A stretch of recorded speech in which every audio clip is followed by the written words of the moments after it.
किसने दिया शनि देव को वक्र दृष्टि होने का श्राप?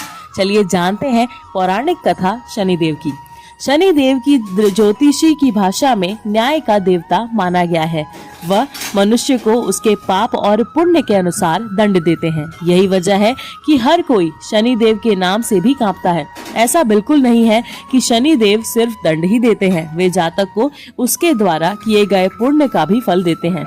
भगवान शनिदेव की दृष्टि को क्रूर भी माना गया है। ऐसा कहा गया है कि जिस किसी पर भी वे अपनी दृष्टि टेढ़ी कर देते हैं, उसके जीवन में उथल पुथल मच जाती है। लेकिन ऐसा क्यों? किसने दी शनिदेव को ये क्रूर दृष्टि?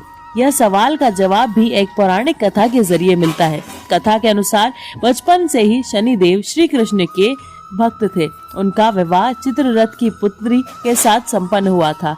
एक दिन उनकी पत्नी पुत्र की कामना हेतु उनके पास आई और संसर्ग की इच्छा जाहिर की, परंतु शनिदेव ने उनकी इच्छा को अनसुना कर दिया, क्योंकि वे अपनी आराध्य की स्तुति कर रहे थे। उनकी पत्नी बहुत देर तक प्रतीक्षा करती रही, लेकिन शनिदेव का ध्यान भंग नहीं हुआ। इस पर वे अत्यधिक क्रोधित हुई और क्रोध में आकर शनिदेव को ये श्राप दे दिया कि जिस किसी पर भी वे अपनी दृष्टि डालेंगे, वे जलकर नष्ट हो जाएगा। जब शनिदेव का ध्यान टूटा तो उन्हें बहुत पछतावा हुआ, लेकिन जब तक बहुत देर हो चुकी थी। लेकिन एक बार दिया गया श्राप भी तो वापस नहीं हो सकता था।